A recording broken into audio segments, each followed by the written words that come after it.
Good morning, everybody. Thank you, Elliot. Such great words this morning, and thank you for the tribute to Admiral Robb. I really feel the excitement in the area here in the Orange County Convention Center for Itsec 2023. This is going to be a phenomenal week, and Elliot already talked about the multiple opportunities, so I hope everyone takes advantage of those. On behalf of NTSA, I'd like to join them in welcoming all of our congressional members, our DoD officials, our senior military leaders, representatives from our coalition and partner nations, industry members, academic members, and most especially our soldiers, sailors, airmen, Marine, Guardian, and Coast Guardsmen. It is truly an honor to represent the United States Army as the lead service for this year's Itsec. The Army has been a leader in modeling and simulation for many years, and we are definitely doing our part at sustaining a global force in a digital world. The Army's priorities are people, modernization, and readiness, and simulation and training are key components of our overall modernization efforts. I have no doubt this year's conference will provide unlimited opportunities to learn and share information among the variety of stakeholders who are in attendance this week. So we like to think of modernization through agile acquisition as a team sport. And it requires representatives from our requirements community, from our test community, our contracting community, certainly the efforts of our partnership with industry and academia. The open communication between military, industry, and academia that this conference provides fits well into our team sport philosophy. I would encourage you to take full advantage of all the seminars, panels, educational sessions, and social events over the next few days. I think that they will provide extremely beneficial to both you personally as well as to the success of our current and future missions. We live in uncertain times and in an era of great power competition with our adversaries. Army modernization is key to building the Army of 2030 and for designing and planning the Army of 2040 and beyond. So this is where I'm going as the lead service for Itsec. This is where I'm going to make a shameless plug to come visit the Army booth, booth 3235, which we're calling Army Central this year. We have got some great products to show you from both the acquisition side as well as our developmental command. Within the PEO STRI booth, we are highlighting our next generation for Army training, the synthetic training environment. We'll have demonstrators such as the reconfigurable virtual collective trainer. We'll have Stinger and mortars, and of course the persistent cyber training environment, as well as a squad immersive virtual trainer shoot house. So come on down and see us. My team is going to be very happy to show you the portfolio of products that we're building for our Army soldiers today. In addition to that, we'll talk to you about our portfolio of products that we really kind of define in five areas, if you will. The first is institutional training. Second is home station training, combat training centers, sustainment and maintenance, and training alongside our allies and partners. Every soldier in the United States Army uses a PEO STRI testing, training, or threat product or service throughout their military career. So if you can't find us, go to the Service Quad booth and you'll see combat boot prints taking you down to Army Central. So please come by and see us. Can't miss us, 56-foot semi-trailer with a big STRI logo. We look forward to seeing you. And really, we want you to come and see how we are advancing today's training and defeating tomorrow's threats. So as much as I'd like to continue to talk about what the Army and PEO STRI is doing this year and the incredible capabilities we're developing for our soldiers, it is my honor to introduce the members of our Army Fireside keynote speech this morning. I do want to say thank you to Admiral Robb for his mentorship throughout this year. As I was pulling together this fireside chat, I had these great ideas on who we were going to bring in, And luckily, through his tutelage and mentoring, we got some phenomenal participants this year. So as I introduce them, please hold your applause until the end. The first is Honorable Douglas R. Bush. Honorable Bush was confirmed by the United States Senate as the Assistant Secretary of the Army for Acquisition, Logistics, and Technology on February 9th, 2022. In addition to his role as Army Acquisition Executive, Senior Procurement Executive, and Advisor to the Secretary of the Army, Honorable Bush is responsible for managing an Army acquisition workforce of more than 33,000 members. This includes overseeing 12 program executive offices for armaments and ammunition, missiles and space, ground combat systems, intelligence, electronic warfare and sensors, the soldier, and last but not least, simulation, training, and instrumentation. Honorable Bush began his career as an officer in the United States Army and then served as a congressional staff member for almost 19 years, working in a variety of positions in both the U.S. Senate and House of Representatives, including several positions in the House Armed Services Committee. Welcome, Mr. Bush. General Gary M. Brito.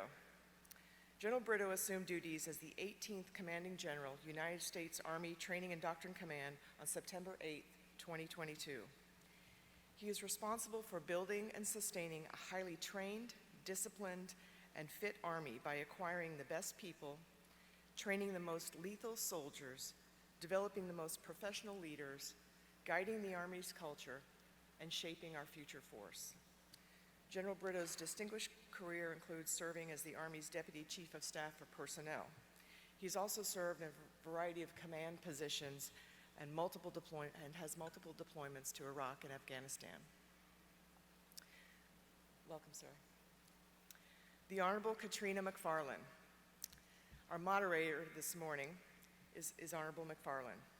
With over 30 years of government service, which includes almost 25 years serving with the United States Marine Corps, Honorable Mcfarland is widely recognized as a leading subject matter expert in government procurement. She serves as the Vice Chair of the Army Science Board as well as Director of several industry boards.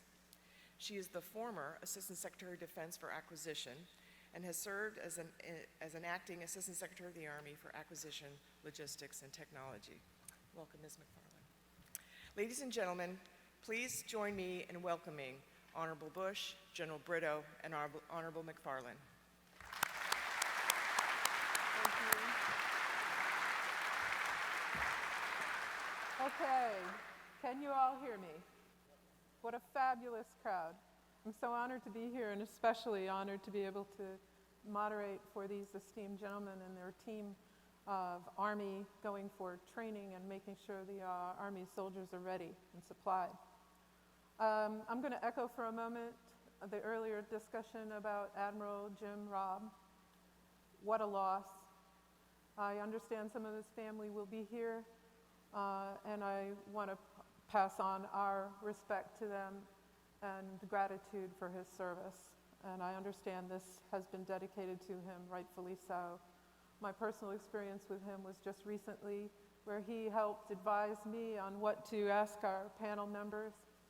And unbeknownst to me, he was in a hospice and passed right afterwards. So his dedication truly was a passion. So enough sobriety. Let's move on to what's so important to us today. So we have two members of the Army here. And as Karen introduced them, they have a very important role to play as part of the Team Army. So what I discussed with them, and we're going to enact out here for you, is I'm going to let them give about 5-10 minutes, whatever time they need, to talk about what's important to them, and then we'll ask questions. And my understanding is, and somebody can correct me from the team if I'm wrong, is there'll be notes for you to be able to ask questions that we'll take at the last 10 minutes, like around 9:20 or so, to ask them, maybe a little early if we can move along. So please, I encourage you, if there's things that you have a burning desire to understand, let's see if we can't get them up here and entertain answering questions that are so important to our future. So, General Brito, I'm going to start with you. You're right to my right. If you Okay. would give some thoughts. Well, thank you so much for the opportunity to be here today. And it's indeed an honor to, one, spend some time with you this morning and my distinguished panel members as well. I would like to expand just a little bit on the mission statement that Mrs. Saunders talked about for the United States Army Training and Doctrine Command. Just to give a little context, one, for our joint partners in the audience today and our industry partners as well. I do have the honor, as mentioned, of commanding the United States Army Training and Doctrine Command, which is responsible for not only the accessions of, but training the most lethal soldiers and developing competent, proficient leaders so that our Army can continue to contribute as a global fighting force in support of joint operations. And I don't say that to be doctrinally geeky, but I do say that to underscore the importance of what the command does in partnership with our joint partners, our other commands across the United States Army, and of course the support of our industry partners. And just to recap a bit, the command operates along 5 lines of operation. Accessions, and our piece of that, bringing in the best soldiers of the for all 3 components in the United States Army. All that is necessary with training those most lethal soldiers, one upon entry and throughout the career. And that's very important. And it hooks to the support that we have with our industry partners that I'm looking at today, and of course the support that we give and need from our joint partners as well. Developing the most proficient, well-trained leaders across the Army, not only when they come in as second lieutenants, but throughout the context of their professional career. That's very important as well. And 2 that may not seem to hook into readiness, but clearly have a big importance: shaping Army culture and helping to guide the future force of the United States Army. And I use that last one to connect to the purpose and outcome possibly of this conference today.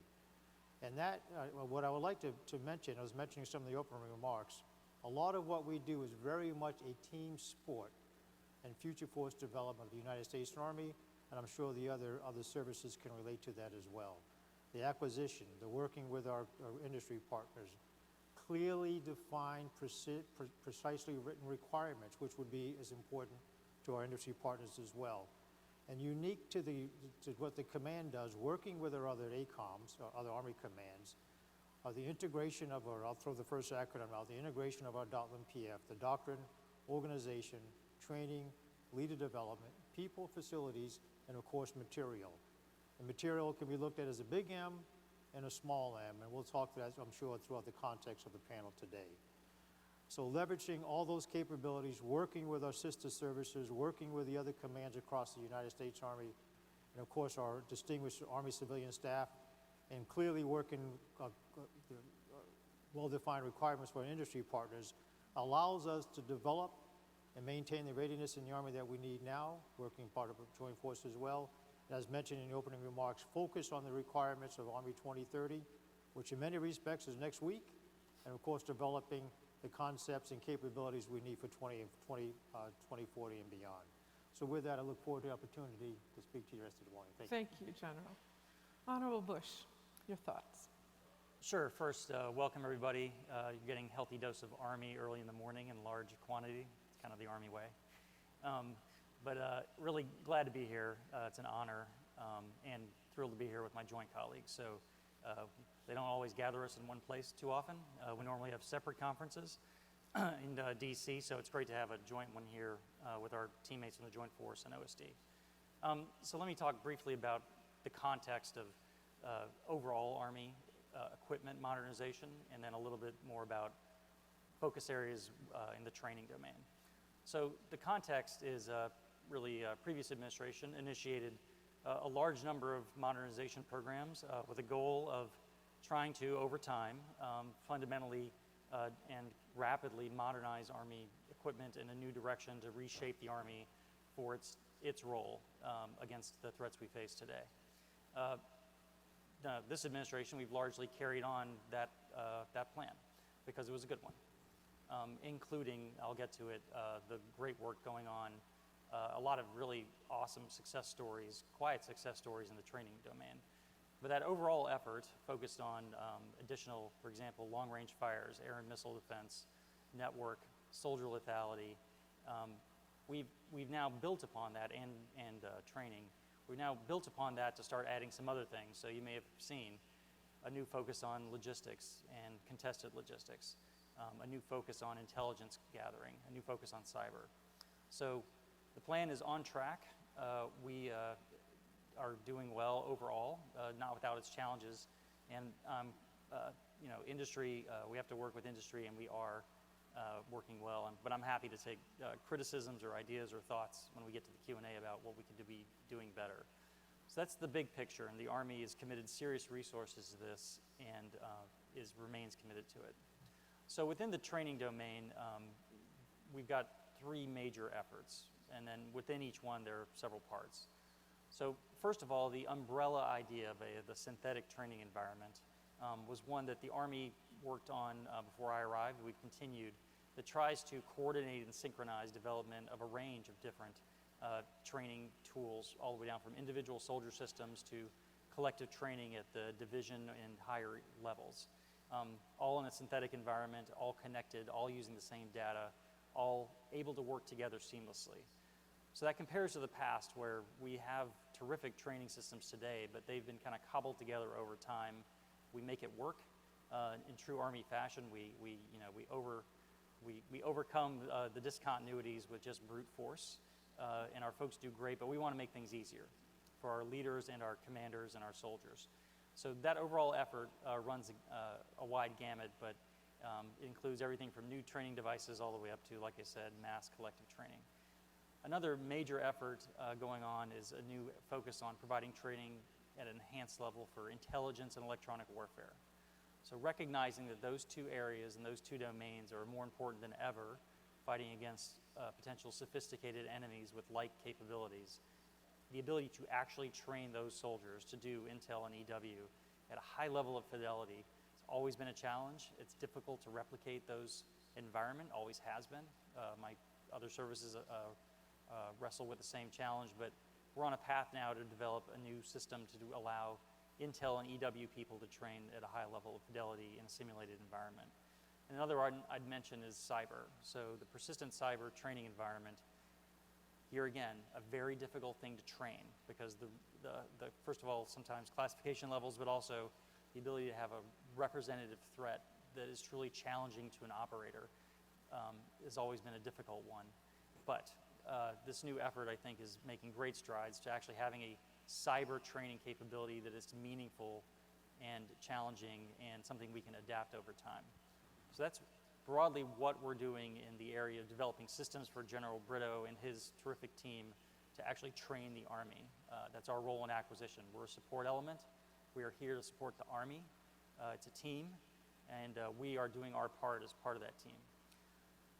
Other thing I'd mention is some new tools we're using in acquisition. So here I'll go down a level to some things that are new ways of doing things that we're trying to do. The first one is take advantage of recent flexibilities Congress provided. So my years on the Hill, toward the end of those years, there was a concerted effort to try to provide the department and the services with new, more flexible acquisition pathways and tools so we can just do things faster and better. That imperative for speed is what was behind those reforms from Congress. That concern and the willingness to provide more authority and flexibility is based on a concern that our enemies are moving quickly in these areas. We have to go faster. So doing that responsibly in acquisition is the challenge, but we're doing it. And we're fully embracing these new acquisition tools. The first one is middle tier of acquisition, which just lets us not shortcut, but accelerate a lot of the traditional processes in the department to actually get real things on contract with you here in industry, so we can actually get stuff to General Brito to train with. So cutting years out of the acquisition cycle was the main goal of that system, and I think we're going to have some big successes coming up. Ms. Saunders and her team, you can go see them, where we have used those authorities, and we're going to get new training equipment far faster than we've done in the past to the field. The other one, and I will defer all difficult questions on software and AI to my terrific deputy, Mr. Young Bang, who's going to be doing a panel later, but it's the software pathway. So in some ways more radical even than middle tier. It's actually, though, for our industry colleagues here, it's the government trying to actually do software the way industry already does it. So we want to meet you where you already work. So this is doing software fundamentally differently. It is a very streamlined process. It focuses on getting initial code, initial products, not in a matter of years, but in a matter of months, and then iterating on them indefinitely to keep up, which is how industry works in the software field. We're adapting to that. We want to meet you where you already hopefully are. That requires a different approach to contracting. It requires flexibility and very close work with our requirements partners, including General Brito and his whole team, to make sure that when we're doing this fast, we are actually doing what the soldiers want and what General Brito and his team need to train the Army. But compared to the old way of 5 or 6 years and then cranking out a product that was already outdated when we produced it, we've got to change, and we are changing. So those two areas are where I think we're fundamentally doing acquisition different to try to, frankly, keep up with innovation in the industry and the needs of the Army, which we're just, again, in a faster pace than we used to be. And we in acquisition have to adapt our way of doing things to meet that demand, and I think we're doing that. So I think I'll leave it there. I really look forward to Q&A, but it's an exciting time. The Army's doing a lot very quickly. It's not all perfect, but we need feedback. It's one thing I want to get this week being here from our colleagues in industry, but also learn from the other services and what they're doing. So it's one team, but look forward to the Q&A. Thanks. Thank you. Well, that gives me a lot of gist to ask questions. And I particularly appreciate the discussion about articulate requirements, because as my old acquisition hat on, there can be nothing better than having a clear understanding that you want to convey to industry. Yeah, we got General Brito surrounded by acquisition. I noticed that. We love you. So let's go to requirements. You've recently released FM 3.0, and I understand you're working it closely with FM 2.0, which also excites me, intelligence-based operations and requirements to help train and ready our soldiers. This is a lot of work for the Army. Are there priorities? Do you have a strategic plan in place? Well, yes, it is a lot of work. And I would highlight, it was a year ago, FM 3.0 operations came out, rolled out in conjunction with AUSA that's 2 months ago now, FM 2.0 intelligence. And we're working on an aggressive path to have one of logistics sustain it, 4.0 coming out soon. Now, I mentioned the titles for this reason. You can't, and you shouldn't, separate operations from intelligence. It was mentioned the great work we're doing in the logistics world as well, so why not publish Doctrine as a guide connected to those warfighting functions, which helps drive all that our Army needs to do, working with the Joint Force to be capable, fight and win, and we will, in a multi-domain operations. Now, tied to that, the priorities are very much tied to our secretaries and our chiefs' priorities. One, the ones mentioned in the opening remarks, but two, just to have a warfighting ready Army. And I hate to put it in simple grunt terms, but that involves a lot. And it's really not all that simple. So tied to that doctrine, the priorities would be, and very much tied to the acquisition and the modernization timelines process as well. So we'll have supporting ATPs, we'll have supporting training plans, we'll have the doctrine, training plans, manuals, circulars, whatever you want to call them, tied to our modernization also. Just as a small exemplar, Honorable Bush mentioned the soldier lethality cross-functional team and some others that are helping to work some of our modernization. So as that team should develop a new weapon, for illustration, I'll just call it a new rifle. No need to go into depth. It's important that this command, working with the Army Command, Futures Command, and others, links in early to develop the doctrine, the organization, the training, the leader development, the integration I mentioned in the opening remarks, tied to that piece of kit, so that the kit in itself is not just out there. And when you do that, you enhance the lethality of the individual soldier, you improve the lethality, the collective training of the respective unit, you improve their performance when they go to a combat training center. I'm putting this in broad strokes, but ultimately all those together, when an individual as part of the unit deploys or an organization deploys supporting a joint force operation anywhere in the world, he or she and that unit will be lethal, and that's what we want. They're going to fight and win and come back. So that underscores the importance of all that I just mentioned up front, and the doctrine's a guide to help get us there. And lastly, tied to Honorable Bush's points, we need to do it fast and continue to do it fast. One, to keep up with the pace of modernization, but more importantly, keep up and have that overmatch that we need as an Army and a joint force over our adversaries. Waiting for Doctrine to take a year and a half or more isn't going to work. Supporting the acquisition timeline that's going to take 4 or 5 in the past, several years, isn't going to work because we need to maintain that overmatch over our adversaries, and that's what's most important. To close where I started, to hook that back to the FMs that you mentioned, that underscores the importance of the Doctrine and operations, intelligence, as you mentioned, in 2.0, and we need to put it out fast, working as part of the team in supporting our modernization efforts. Thanks. Fabulous. I'm excited. I hear Army's Future Command talk about human-machine integration and the concept of making 1 + 1 = 3 in terms of performance and capabilities. So the maturing of how you train and how you use technology to support training and how you build that out as a team, Honorable Bush has a large play, and not coincidentally has put out some really impressive new requirements in this digital world. And I think of PE Strive's Common Synthetic Environment that just put out a recent procurement activity, and the advanced program IVAS putting out the next technology upgrade. Are you seeing Army get access to the tools that it needs, the technology that it needs? Is industry seeing and getting in front of you and saying, here's what we can do? I mean, broadly, yes. I think this is where, the innovation in this country and the innovation in defense industry, we depend on it. We rely on it. Every answer should not be the Army telling industry exactly how we're going to do something. We need to hear from them. We need the innovation that's coming from the private sector.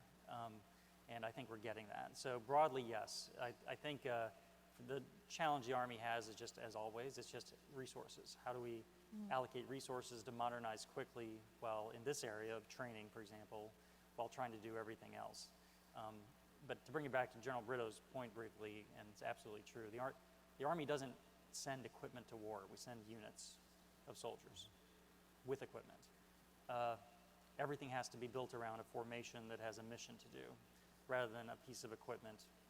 It's a bit of a different approach. It's just the way the Army's built. And I think we've done a better job recently, but it's always a struggle to make sure that we are starting an acquisition program and thinking about the training part up front, especially when we're doing it faster. You can have a terrific piece of gear, but if it's very difficult to train, it's just not going to be as effective, or if it's too expensive to train on, it's not going to be as affordable for the Army to do at scale. And everything the Army does is at vast scale. Millions of people, hundreds of thousands of soldiers. So, affordability there becomes a key factor for us, especially when we're developing new systems. Well, that certainly is easy to jump on.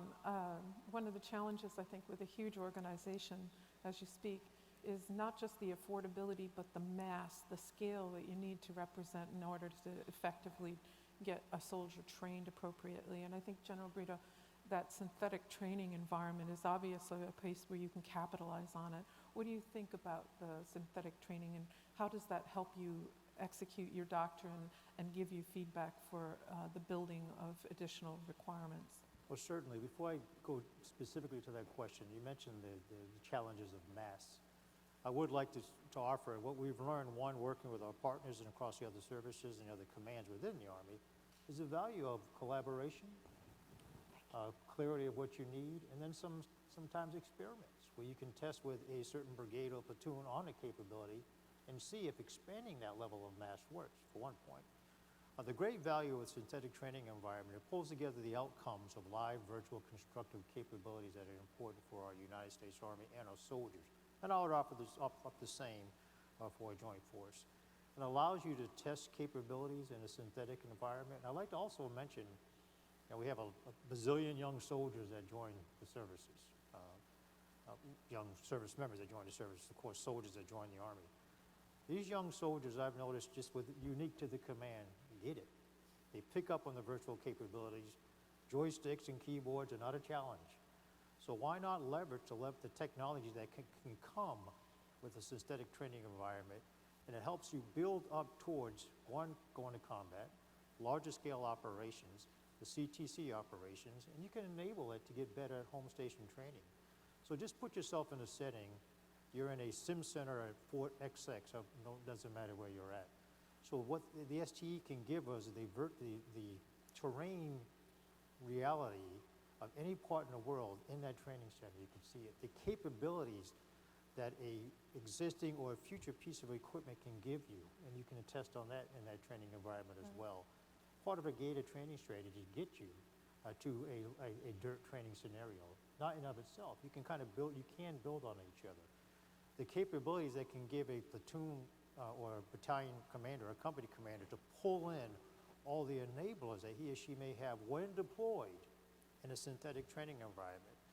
I'll give one example if you can just kind of paint the picture here. I was visiting some event AIT training not too long ago at Fort Leonard Wood, Missouri. And I actually sat in the simulator for the first time, me, along with a specialist, who was much better, by the way, on bulldozer operations in a warehouse. And that simulation and piece of kit allowed him, in this case, to train everything he would do, even if he were driving that in the desert somewhere, but didn't have the expense of blowing the track that he did in a simulator. Just couple that in a collective environment, and you can see the value of investing and continuing to train with everything the STE environment will give us, both now and in the future. And that'll make you better when you have to do it in the dirt as well, and when you deploy also. And I'll stop there. Oh no, this is fabulous, because to me, I'm hearing all sorts of things that I could just play into for a conversation. I think, Honorable Bush, I think one of the things that is underscoring what the General is talking about is your data strategy. In order to be able to do and collect to inform improvements to TTP or to readiness or to just basic training to get to your MOS is this concept of synthetic training. And oh, by the way, it might provide an opportunity to occlude our TTP, reveal or conceal from adversaries. In terms of where you think we are there any limitations or impasses that you're seeing in terms of collecting the data, utilizing the data, creating that data strategy and making it happen? So I wouldn't say impediments. I think we have to be good partners with industry as we do this. So it is a new model. We do now value data kind of the way we would. It's almost, it has a value. It's something we both need to not just generate as we train, but also then use later to either train systems, train AI, or better understand ourselves. And we on the government side need to be good partners, work with industry, make sure it's fair arrangements we have, make sure we're clear up front about our needs to retain and use data generated by systems we're developing with industry, while not going to the max extent of some terms that have been thrown around in the past, which venture into really the government wanting to be completely in control and have complete access to all the IP and everything behind it. Yeah. So we've got to find that balance point with industry to make sure that we're being good partners, that industry can still be profitable while developing these systems with us, but at the same time getting access to the data and being able to use it, not just get it, but use it in a way that makes sense. So I think it's still early days. The Army's got a lot of new things coming out. Mr. Bang Young can talk a lot about our new data strategy and how we're taking a different approach. But I think we're on the right track, but I need feedback. I want to hear from industry about whether we are or not, because this is something we have to get right. I think to hear from industry what you just said in terms of IP and how the future is going to have to be developed off the back of what we've learned in lessons, both active and synthetic, in other words, inside of training. I would hope that they would be able to pick up on that and start thinking about how can they offer the support that's needed to be able to do this. So I'm excited to hear the conversation lead that way. One of the things that came out of this short dialogue is also the scale at which the Army is. And when we're now full bore engaged in emotional, not bad emotion, but significantly energizing us because of the peers adversaries that we see on the horizon. I think that translates into really rethinking our training to your recent release, and both of the 3.0 and the 2.0, and also what is the foundation of our training for the future when we know our American soil is no longer given the distance that it used to have from being able to have an effect occur on soil, whether it's non-kinetic or kinetic. When we see the impacts of the next generation of warfare, how do you think General MedCom and other entities would, like Army Corps of Engineers, other elements of the Army, play into this new world of training? And what are you seeing happening, and what are you leading into this change? Well, certainly, it's a very important question, and a relatively difficult one, of which we're tackling.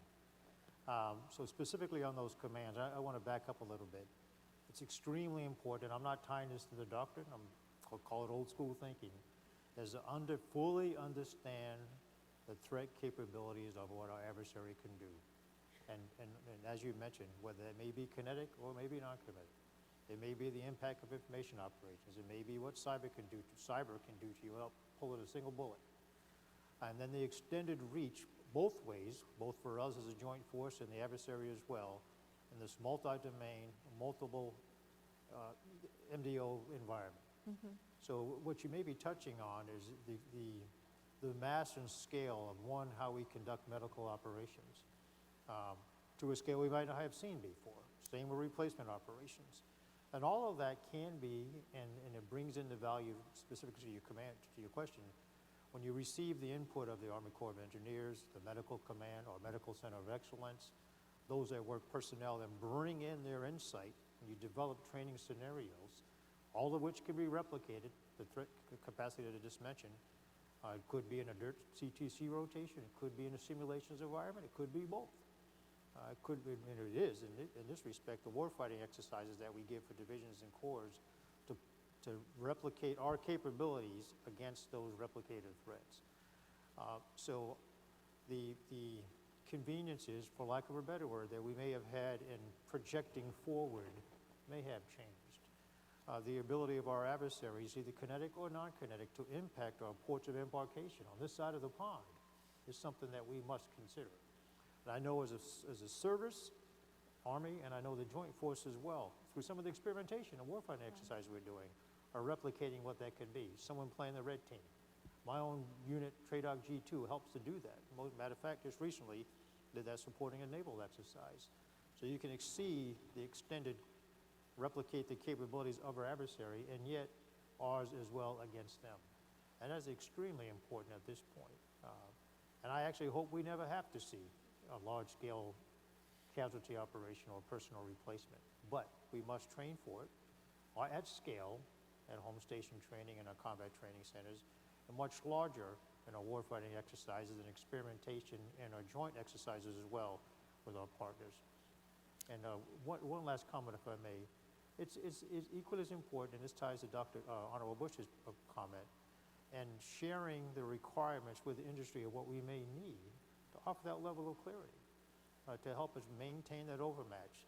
This is not, it shouldn't be a fair fight. That's not the goal you want. Right. It's a matter of overmatch and always maintaining that overmatch, whether it's achieved through the synchronization of material and everything else, or training. Thank you. Oh, excellent. And it leads towards, I've got wonderfully great questions, and it leads to one that follows. You started down the path, and I'm going to leverage it, and it can be for either of you to talk more about, but we cannot play the next big game solo as an Army. It's going to be joint, and it's going to be international. And there is a lot of activity talking about international. How do you see us being able to get our own act in order, but also be interoperable and integrated and trained to be able to fight side by side, both organically to the US and internationally? Want me to start, or Either in the material solution or in the requirement space, either way. I think better to start with the requirements, although I could lead with, we come to our partners, international partners. We used to be the only ones with training systems. We used to be the only ones who had some of the networking capability, but now a lot of them have it too. So we have to, it's not just imposing the U.S. Army or the U.S. military's view on our allies in terms of how we're going to operate together. So it's gotten more iterative, and I have more conversations with my counterparts about how to acquire these systems. I think one thing I want to hit on the general mentioned, our U.S. military, not just the Army, two of our hidden superpowers that come out when there's a conflict, one is logistics, the other one is actually training.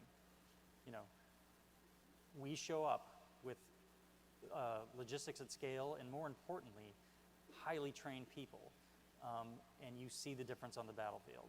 And I think you're seeing now in some of the conflicts we're involved in, supporting allies, what a lack of training results in. So, everything we do in the Army is ultimately making sure that from a material standpoint, that when soldiers do go to combat, they can succeed. And providing training systems is probably, we have to have things that work in combat, but we also have to be able to train them. As a young officer, I saw how the two came together, and no one does it better than us, in my opinion. But we have to maintain that overmatch, as the general said, in the area of training. It's just as important as every other area we do. If I may expand on that, we concur with all at every echelon. So I know our service, I know the other services do as well. We have partners, we have partner nations we work with, we have partner services that we work with as well. Sharing some of our very own schools at the very individual level. So building that relationship, both in understanding of doctrine, application of lessons learned, and how we fight as a joint partner, as a coalition partner. It starts at the individual level, and obviously can work up through the respective echelons. Pulling on the string that Honorable Bush mentioned, I'm very excited and to have seen this over the last couple of years and know it's going to continue to get better in the years ahead. Some of the joint training exercises, not only with the other services, but some of the agencies in the government that could be supporting things as well. And that's critical. Those who provide logistics who may not be wearing a uniform of some type, it's critical as well. That's at a respective echelon. You're not going to do it every weekend, of course, but those exercises can be planned, and I know they're being executed now. We've all seen them. And I'm sure I can speak to every service represented here today, probably have somebody deployed outside the continental United States doing something, and it helps to focus on that level of interoperability. I've also, from some previous experience at one of our combat training centers, where we had both services and allied partners training, you might learn the capabilities you don't have in a respective system when it comes to interoperating together. And that's also good in that training environment. You can weave it back into the system and see what needs to be fixed. Again, that highlights the importance of the collaboration and communications. Thank you. Excellent. So we can build things, and then we have this challenge in this new environment, this digital engineering environment, all the things attributable to non-material, non-hardware, you can't touch or feel it. A lot of the questions are coming in. I'm going to try to paraphrase with one question, and it actually has a part for both of you, and it is, okay, we've built it. How do we test it? How do we get that verification and validation without slowing us down too far? Are there thoughts that you all have about how we can, as we learn to use this new tool, call it artificial intelligence, call it digital engineering, call it whatever nomenclature you'd like, but what it is hard and it's new for us because we're just entering into this new world. What do you think are the tools that we have, soldiers, technology? So in the area of AI, our ability to test it starts with our ability to understand it. So the Army's got efforts underway, the other services do as well, to build our capacity to fully ingest, understand how they've been developed, and actually make sure we understand what we're being offered or what we're proposing to use in the area of AI. Now, we'll go at different speeds here. So use of AI across, for example, management activities of the Army, the business of the Army. I expect those to go very fast because industry is already moving there. And there's many ways we can use AI tools like industry does to be more efficient and more productive. It gets a little more difficult when you get into things that are operational. So, for example, an intelligence AI tool that helps us do targeting. Well, we have to understand how that was developed, what data set it was trained on, what its biases might be. Because ultimately, an intel system like that for targeting is going to get linked eventually to the use of lethal force. And that is not something we are in a position now, and our current policy is not to turn that over to a computer. A person still has to decide when to take another life. So our ability and what we need to do is make sure that we can keep up with the amazing innovation in that space and start to build the capacity in the government to be effective partners and go quickly rather than just relying entirely on what we're being told something is. But that's on us. The government has to develop that expertise, so we're partners with industry and informed partners. On the software side, I think we need a little more risk tolerance, frankly. You know, we have I think the Army might be unique in we have a material release process that we've applied to software.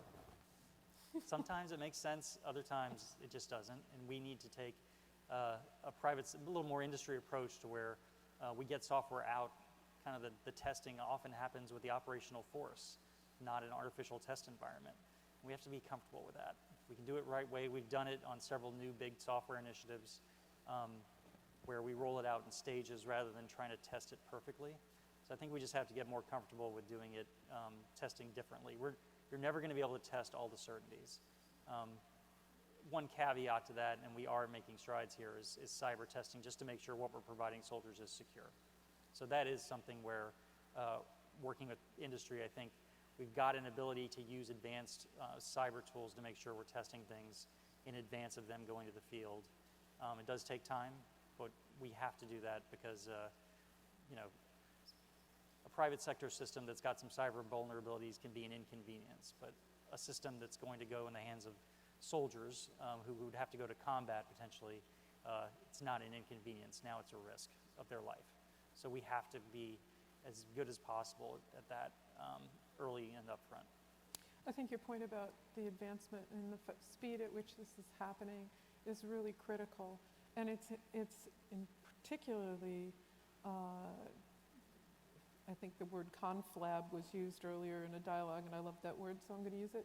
It's a conflab for us to be able to fit that into the profile of how we currently equip, train, recruit, et cetera.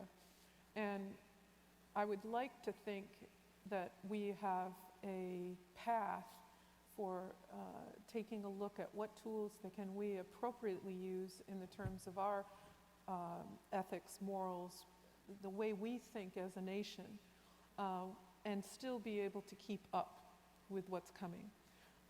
One of the areas that I have a ton of questions about is recruiting. And are we thinking of new ways of going actively out to recruit? And does any of the tools that you're seeing that are coming out in terms of training or if you would, evaluating possible areas for recruiting and recruiting of individuals coming to the fore in your mind, General? Well, certainly, that's a very good question. And I would like, first of all, I want to caveat up front, our Army has maintained its qualification standards and entry standards for the soldiers, have not lowered that standard whatsoever, which is great. And up front, I mentioned in my opening remarks as a number one line of effort of sessions in support of Headquarters DA, Department of the Army, of course, and our piece of the pipeline break. But to your point, in maintaining the quality soldier that we want to bring into the United States Army, we also see that some future capabilities tied, I believe the comment Honorable Bush mentioned, was amazing innovation.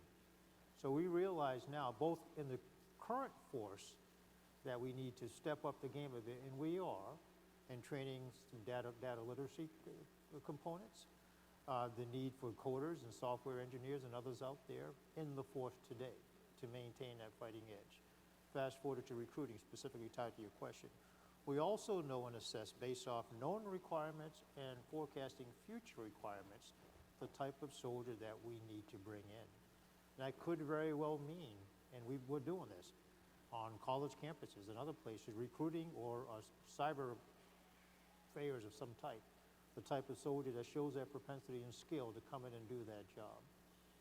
That may not be needed for another 4 or 5 years, and groom him or her throughout the pipeline to give that type of soldier that we need. As important for the tank driver and infantry soldier as well.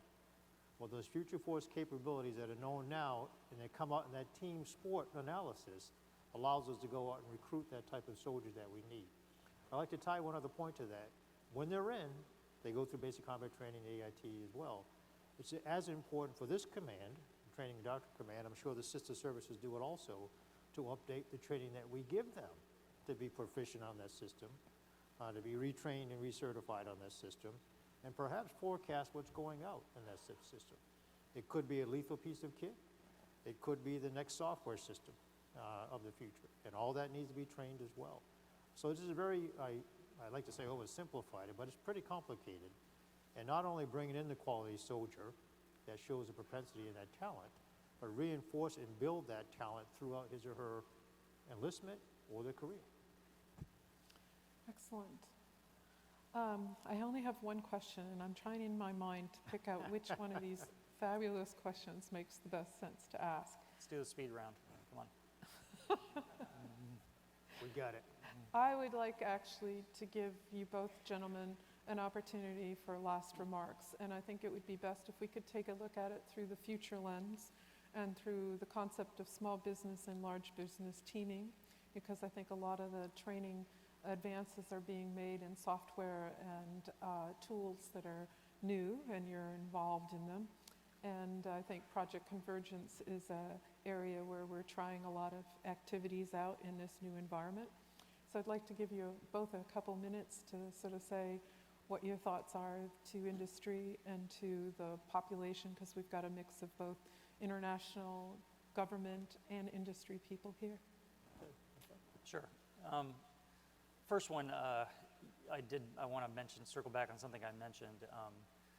I've worked in government a lot of my life, worked in the Pentagon only recently, but I am conscious that we are sometimes known for doing the classic government thing of telling you all what the answer is to our problems.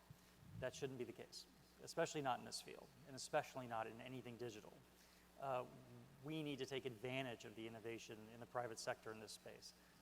And specific to training, for example, is anyone in here with a teenager, I got one and I got one 20-year-old. To put it mildly, they spend a lot of time in a digital environment.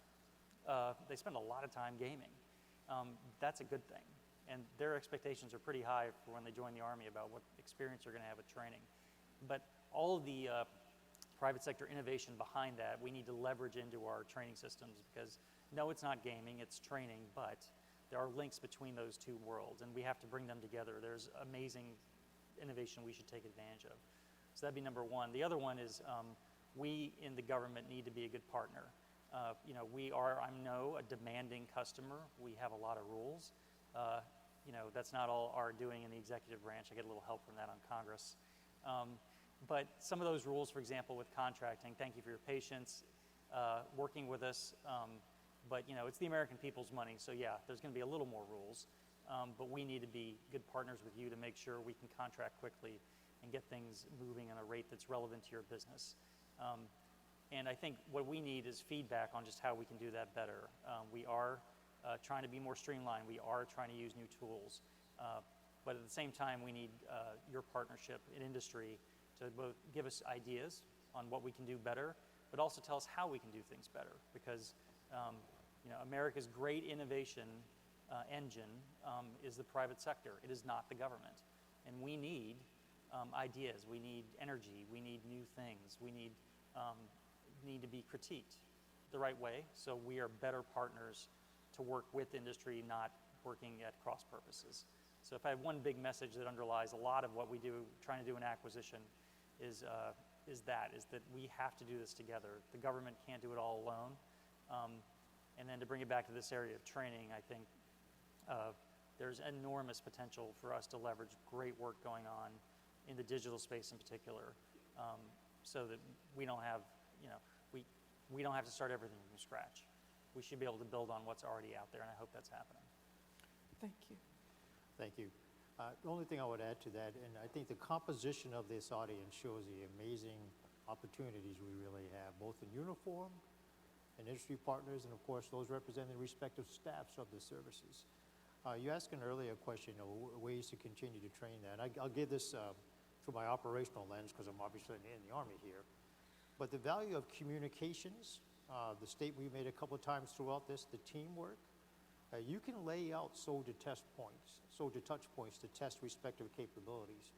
We need to be extremely clear and precise in requirements or problem sets that we ask industry to help us solve and test those solutions. And before you go too far down the pipeline or invest a lot of money and time, for intellectual energy, test those solutions. If it doesn't work, then you pivot left, you pivot right. We're doing some great work with that now with our network systems, which also would benefit the service and other services as well, fighting as part of the joint force. So given that level of detail in the plan and the respective training that supports you, is very much the output of a team sport here that comes with the collaboration. Of course, you have the financial investments. We have rules that we have to follow, which mostly helpful most of the time, but again, that needs to be simply discussed. And those soldier touch points, opportunities to pivot, opportunities to reinvest, and then leveraging the intellectual energy that I'm looking at here, and capacity here, to see what 2040 might require and back up. And then respective to command, linking in all the Doctrine PF requirements so that when it comes out, I'm trained and ready for it. I'm not seeing it for the first time when I'm deployed at a FOB in Afghanistan. And we have moved beyond that as an Army and are in a joint force. I'm excited to see where we're going in 2030 and 2040. Thank you. Thank you. And ladies and gentlemen, if we could thank our panelists for such a great job. Mr. Guy. Thank you.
A little notes there.